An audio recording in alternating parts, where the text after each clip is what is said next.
Buenas tardes a todos. Estamos iniciando la clase de hoy como para revisar las preguntas que tenían ustedes en el formulario 1.6. La idea es que en este formulario estuviéramos cerrando prácticamente los temas de teoría del consumidor. Arrancamos con una pregunta que dice: ¿todo bien Giffen es necesariamente un bien inferior? Y acá tenemos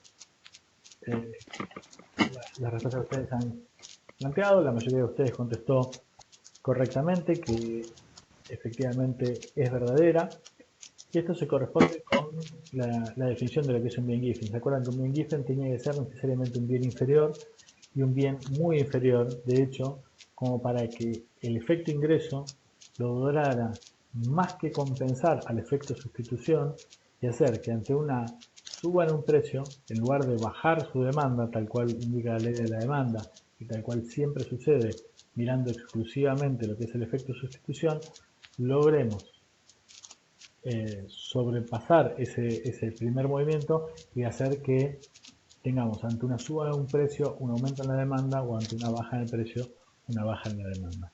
Para que prime este segundo efecto, tiene que ser un bien inferior de manera significativa, de manera más que compensada respecto del efecto sustitución. Suponiendo que un consumidor racional gasta todo su ingreso en consumir, ¿no? Ahí nos equivocamos en el tipeo, en consumir dos bienes. Si uno de ellos es un bien inferior, ¿no? Entonces estoy pensando, es un consumidor racional, gasta todo su ingreso, hay solamente dos bienes en una economía. Si uno de ellos es un bien inferior, la pregunta ¿es posible que el otro también lo sea? Y acá la mayoría de ustedes contestó que no, y es correcto, esa es la respuesta correcta, pero son varios los que han contestado que sí. Vamos a ver, pensemos lo siguiente. Supongamos que nosotros tenemos una situación inicial, y que en esta situación inicial nosotros tenemos un ingreso de, por ejemplo, 10.000 pesos. Tenemos esos 10.000 pesos, sube de alguna manera nuestro ingreso, y nosotros consumíamos dos bienes. Si me aumenta el ingreso y uno de los bienes es inferior, yo voy a consumir menos de ese bien, menos cantidades de ese bien. Como los precios no se han modificado, yo voy a gastar menos plata en ese primer bien. Ahora, el segundo bien, si también fuera inferior, nosotros también tendríamos el mismo comportamiento. Entonces, a mí me aumentan el ingreso y yo paso a consumir menos de ambos bienes y gastar menos en ambos bienes. Por ende, no estaría gastando todo mi ingreso, ¿sí? Claramente, donde nosotros tenemos un consumidor racional y hay exclusivamente dos bienes, si uno de ellos es inferior, no pueden los dos ser inferiores, porque sucedería que no estaríamos siendo racionales. ¿Se entiende cuál es el punto? Sí. Bien.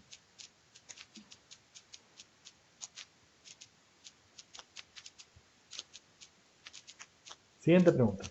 Partiendo de una situación de equilibrio del consumidor en una economía de dos bienes, ¿no? Bueno, estamos en equilibrio del consumidor, hay dos bienes y tenemos una suba del ingreso, ¿no? Entonces me dicen, una suba del ingreso generará un aumento en el consumo de ambos bienes, ¿no? Esa es una opción. La otra dice, una suba en el consumo de aquellos bienes cuya demanda sea elástica a las variaciones en los precios. ¿Qué significa que la demanda sea elástica a las variaciones en los precios? Que cuando aumentan los precios, la respuesta en el consumo de esos bienes sea más que proporcional. ¿Sí? Opción C, un aumento en el consumo de ambos bienes siempre que ambos sean normales o superiores. ¿Qué eran los bienes normales o superiores? Aquellos que cuando sube el ingreso aumenta el consumo. De hecho, los superiores son aquellos que cuando aumenta el ingreso aumenta el consumo de manera más que proporcional. O sea, un aumento en el ingreso de un 10% genera un aumento en el consumo en un más de un 10%. ¿Sí? Esa es la opción C. Y opción D dice, tanto una suma del consumo de aquellos bienes cuya demanda sea elástica en variaciones de los precios, como un aumento en el consumo de aquellos bienes, siempre que ambos sean normales o superiores, son correctos al mismo tiempo. O sea, las dos al mismo tiempo. La respuesta correcta es la tercera, la opción C, donde dice un aumento en el consumo de ambos bienes siempre que ambos sean normales o superiores. ¿Por qué? Porque si me aumentan el ingreso y alguno de los dos bienes es un bien inferior, obviamente que no va a aumentar el consumo de ese bien, con lo cual la opción A no puede ser. La opción B, donde relación nos sube el consumo con la elasticidad del precio, no es correcta y no tiene nada que ver, ¿sí? Nosotros podemos tener que ambos sean inelásticos, sin embargo que sean normales, y entonces esto no puede significar entonces que la opción B sea correcta. Con lo cual la opción C queda como la única opción enteramente verdadera. ¿Alguna duda?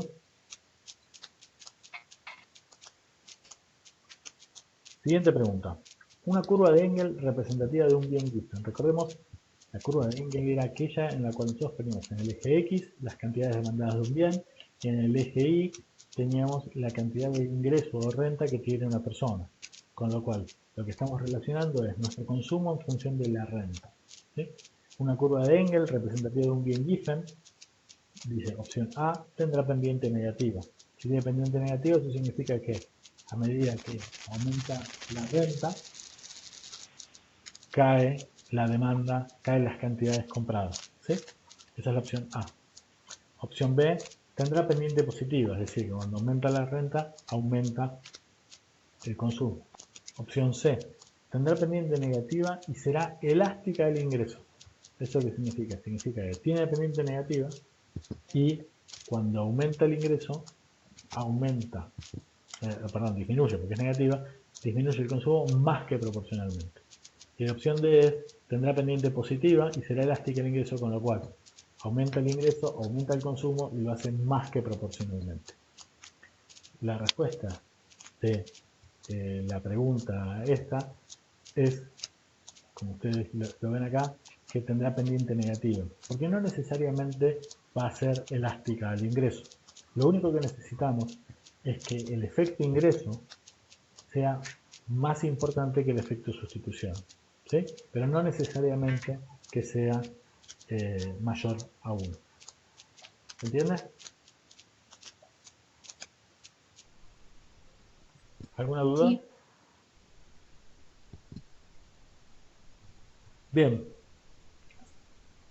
Siguiente pregunta. Suponiendo la existencia de un bien Giffen. Acá lo que tenemos es un bien Giffen y dice, suponiendo la existencia de un bien Giffen, pregunta A, el valor absoluto del efecto ingreso. Para un segundo y contesto la pregunta anterior que me estaba haciendo uno de ustedes, que es Federico, dice, profe, pero el bien Giffen no estaba relacionado con el precio del bien. El bien Giffen lo que nos está diciendo es que cuando sube el precio, en lugar de bajar la demanda, tal cual esperamos nosotros, cumpliendo la ley de la demanda, lo que termina pasando es sube el precio, aumenta la demanda. ¿Y esto por qué se da? Se da porque el efecto ingreso, es decir, la pérdida de poder adquisitivo que se nos genera a nosotros, producto de esta suba de un precio de un bien, es tan grande que logramos revertir esta pendiente negativa que tendría la ley de la demanda exclusivamente mirando el efecto sustitución. ¿Sí? Esto nosotros lo teníamos en las presentaciones anteriores, ahora después si quieren hacemos una parte y vamos un segundito después de terminar el video a ese caso particular para mirar efectivamente cómo era. Es la presentación que nosotros vimos en la clase pasada, donde teníamos efectivamente cómo era el gráfico con un bien Giffen. ¿Sí? Lo que nosotros tenemos es, ante una suba en el precio, vos tenés pérdida de poder adquisitivo y esa pérdida de poder adquisitivo hace que vos seas más pobre. Entonces vos tenés, por efecto de sustitución, te quedás en la misma curva de diferencia, se vuelve más caro un bien, cuando se vuelve más caro, vos pasás a consumir obviamente menos. Pero, como tuviste una pérdida tan grande de poder adquisitivo, a lo mejor el efecto renta, te bajó el ingreso, hace que vos en lugar de disminuir el consumo, aumentes el consumo de este bien porque estás teniendo un bien que es inferior y de hecho es muy inferior. Tiene que ser lo suficientemente inferior como para más que compensar el movimiento de efecto sustitución. ¿Sí? Ahora, volvemos a la pregunta que estamos haciendo ahora. Suponiendo la existencia de un bien Giffen, el valor del efecto ingreso será siempre menor al valor absoluto del efecto sustitución. vamos justamente, fíjense que está bien relacionado con lo que estaba explicando recién. Si el efecto ingreso es menor al efecto sustitución, ¿cuál va a primar? Va a pesar más el efecto sustitución. Y si prima más el efecto sustitución, no vamos a estar frente a un bien Giffen. Opción B. El valor absoluto del efecto ingreso será siempre mayor al efecto sustitución. Y esto tiene que ser así, porque tiene que lograr revertirlo. Opción C. El valor absoluto del efecto ingreso será siempre igual al valor absoluto del efecto sustitución. Si fuera idénticamente igual el valor absoluto y con signo contrario, lo que tendríamos es que ante la suba del precio de un bien o ante la baja del precio de un bien, no estaríamos registrando una variación en el consumo de un bien. ¿Por qué? Porque se ven perfectamente compensados un efecto con el otro efecto. Entonces, si están perfectamente compensados, termina siendo como que no reaccionamos. Es perfectamente inelástico ante una variación en el precio y por ende no es un bien Giffen. ¿Sí? Con lo cual, para que sea un bien Giffen, tenemos que estar evidentemente en el caso de la respuesta B, que es la que la mayoría de ustedes ha contestado. ¿Ok?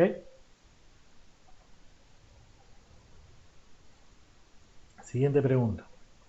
Una curva de Engel representativa de un bien superior. Recordemos que un bien superior era aquel que nos aumentaba el ingreso y nos aumentaba el consumo de manera más que proporcional. Acá lo que tenemos es opción A, tendrá elasticidad de ingreso mayor a 1.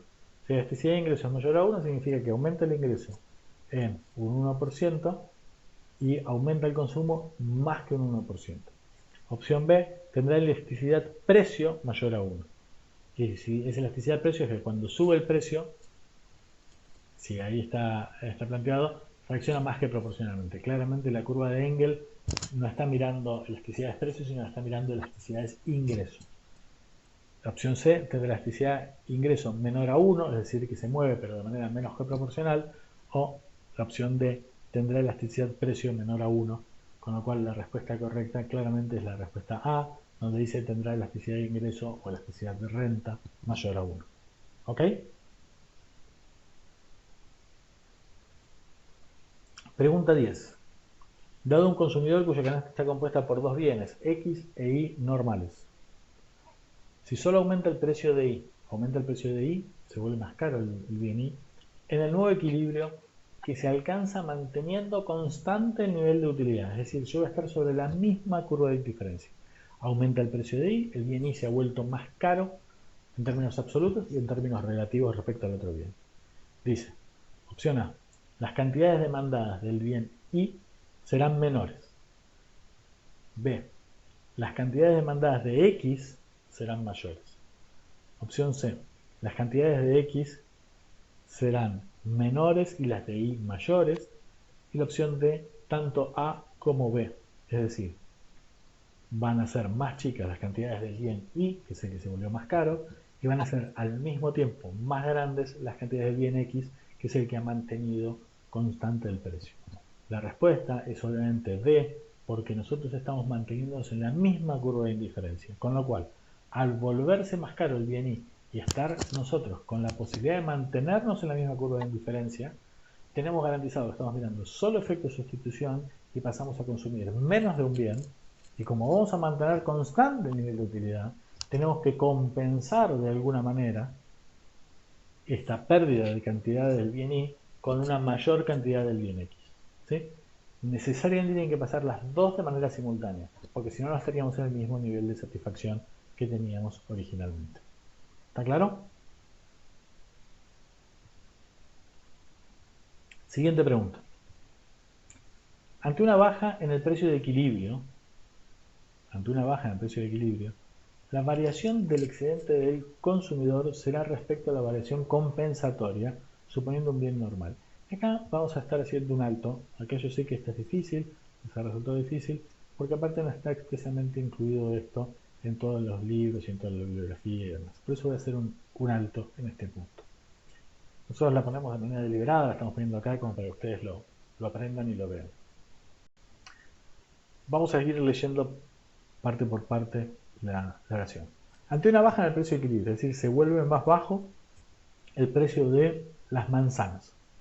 La variación del excedente del consumidor, ¿qué va a pasar con el excedente del consumidor cuando baja el precio? Cuando baja el precio, el excedente del consumidor aumenta, ¿no?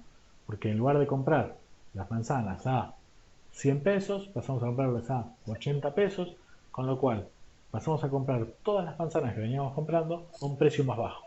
Aumenta el excedente del consumidor que nosotros tenemos por todas las cantidades que teníamos antes, y además, como el precio es más bajo, seguramente vamos a comprar en total, en todo el mercado, mayor cantidad de manzanas, con lo cual el excedente del consumidor tiene que haber aumentado.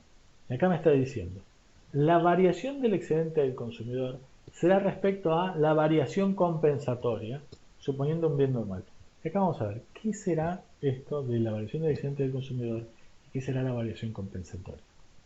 ¿Recuerdan ustedes que teníamos la función de demanda de un individuo representativo? Esa función de demanda que nosotros teníamos, la demanda ordinaria, la demanda marshalliana, esa demanda que sacábamos nosotros a hacer la proyección a partir de la situación de equilibrio mirando el efecto total, ¿no? Hay una baja en el precio de equilibrio, nosotros mantenemos constante el nivel de ingreso, mantenemos constante el precio del otro bien y decimos qué es lo que pasa. Esta es la que nosotros tenemos como la función de demanda individual y a partir de la demanda individual construimos la demanda del mercado y miramos la variación del excedente del consumidor.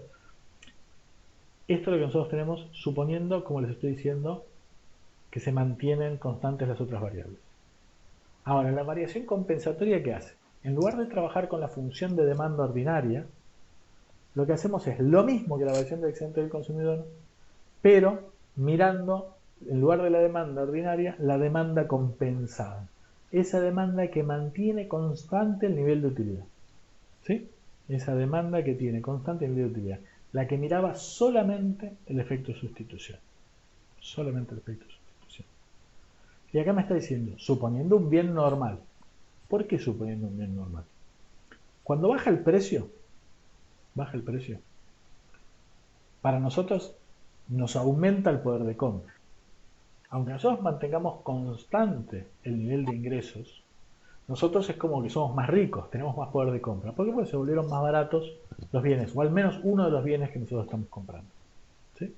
Con lo cual, si es un bien normal, además del efecto sustitución, le vamos a agregar un efecto ingreso que va a, siendo un bien normal, hacer que nosotros compremos un poco más manzanas porque tenemos más riqueza, somos más ricos, tenemos más poder de compra. Ahora, si solo miráramos el efecto sustitución,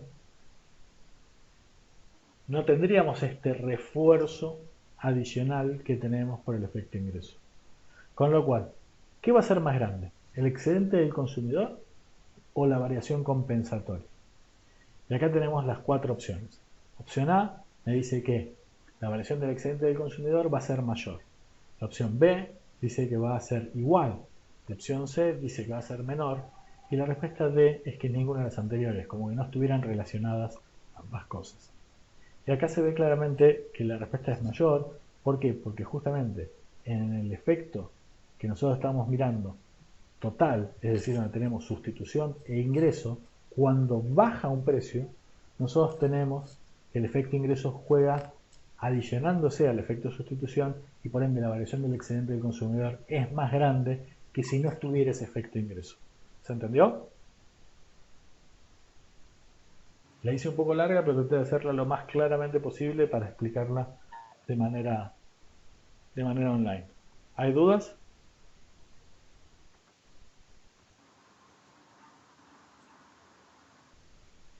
Si nadie tiene dudas, pasamos a la siguiente. Esta es quizás de las más difíciles para visualizar, por eso me detuve bastante.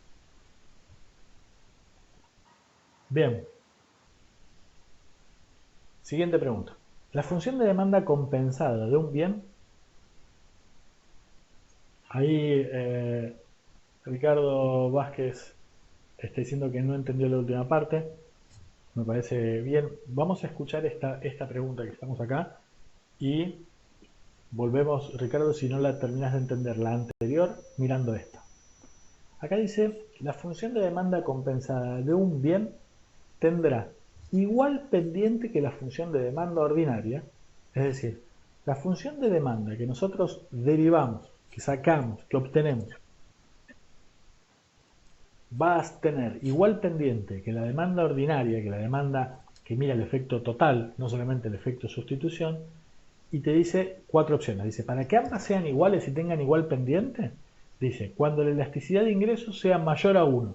Es decir, cuando estemos tratando de un bien superior.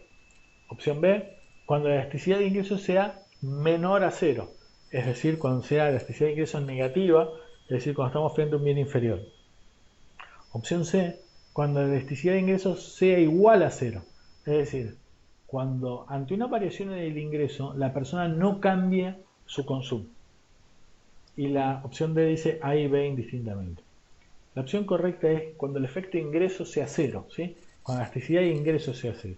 Es decir, nosotros tenemos que tener que el efecto de ingreso tiene que ser 0 para que la pendiente de la demanda compensada sea igual a la pendiente de la demanda ordinaria. Para que la pendiente de la demanda que mira solo el efecto de sustitución sea igual a la del efecto total, para que ambas sean iguales, el efecto de ingreso tiene que ser igual a 0. ¿Sí? ¿Por qué? Porque el efecto total, ¿qué era? Era la suma del efecto de sustitución más el efecto de ingreso. Con lo cual, si el efecto de ingreso es 0, voy a tener que ambas funciones de demanda son las mismas, son iguales. ¿Sí? Vuelvo un segundo al anterior y acá voy con Richard, que no había entendido del todo esta pregunta. Fíjate que acá lo que me están preguntando tiene que ver con cuál es la variación del excedente del consumidor, mirando el efecto total, es decir, efecto sustitución más efecto ingreso, comparándolo con solo el del efecto sustitución. Entonces, una baja en el precio, que hace que aumente el excedente del consumidor, va a ser más grande si yo miro efecto sustitución y efecto ingreso que si yo miro solamente el efecto sustitución. ¿Sí? Ahora, si el efecto ingreso fuera 0, sería exactamente igual. ¿Sí? Si el bien es normal, lo que está diciendo es que tiene que ser más grande porque el efecto ingreso tiene que ser positivo. ¿Se entendió esta y se entendió la anterior? ¿Se entendieron las dos? Richard, que vos que tenías la duda, ¿lo tenías que entender?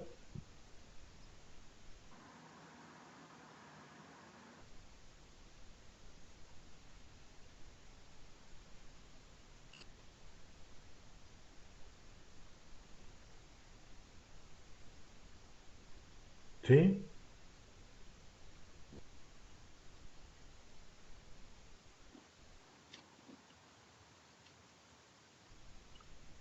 Detengo un segundo la grabación.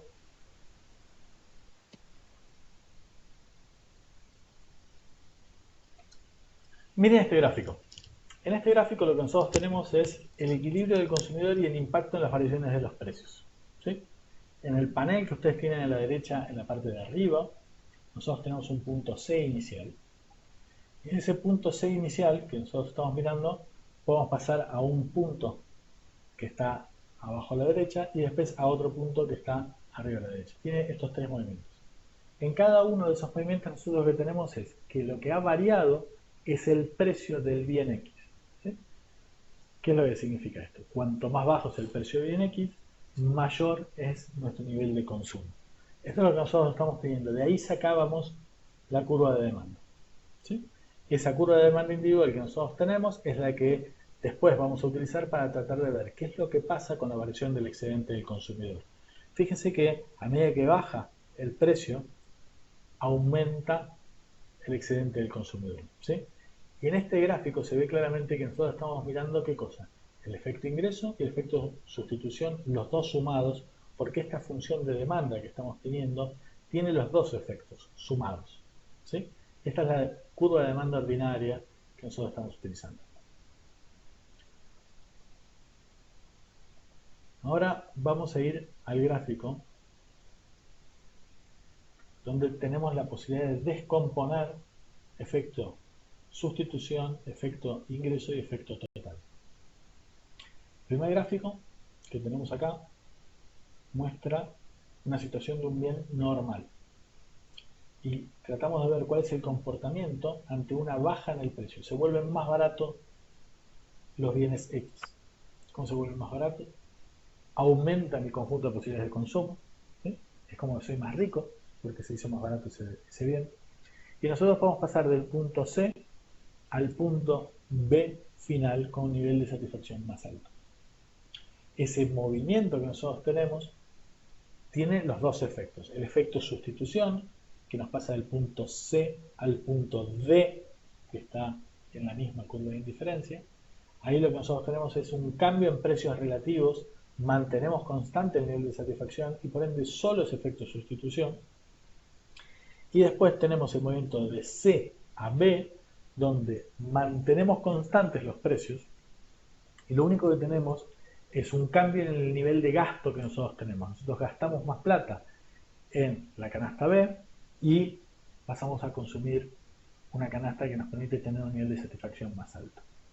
Como el bien X que estamos mirando ahí, los alimentos, en este caso, son un bien normal, al aumentar nuestro ingreso, renta o el gasto que nosotros vamos a estar asumiendo, nosotros tenemos que aumentamos eso y aumentamos nuestro consumo de alimentos, ¿sí? Acá lo que tenemos es que el efecto renta o el efecto ingreso es un efecto que es positivo y refuerza al efecto sustitución. Se volvió negativo la variación de precio, eso hace que el efecto sustitución implique un aumento en el consumo porque va en sentido contrario. ¿Por qué? Porque cumple la demanda y como tenemos mayor poder de compra, reforzamos el efecto sustitución y tenemos un efecto total todavía más grande, ¿sí? Entonces, la curva de demanda que nosotros construimos con el efecto total, fíjense que como tenemos un efecto de renta que es positivo, se ve reforzado el consumo. Si nosotros hubiéramos tenido que el efecto de renta fuera exactamente cero, nosotros tendríamos que la variación de compensatoria, que es la variación del excedente del consumidor mirando solamente efecto de sustitución, sería exactamente igual que la variación del excedente del consumidor. ¿Se entendió?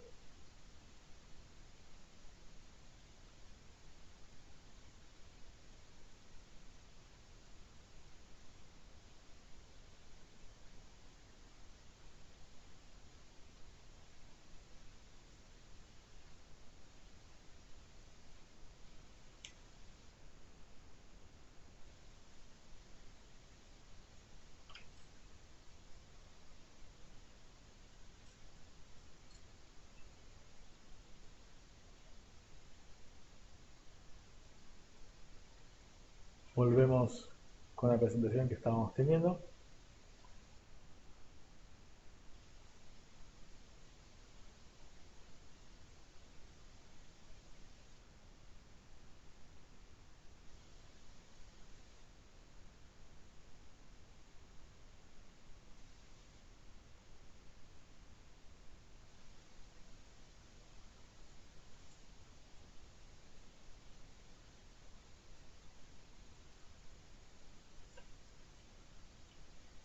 Acá teníamos, esta fue la última pregunta que hemos resuelto, donde comparábamos la función de demanda compensada con la función de demanda ordinaria y decíamos que ambas eran iguales cuando la elasticidad de ingreso era igual a cero, es decir, cuando no había efecto de ingreso, ¿sí?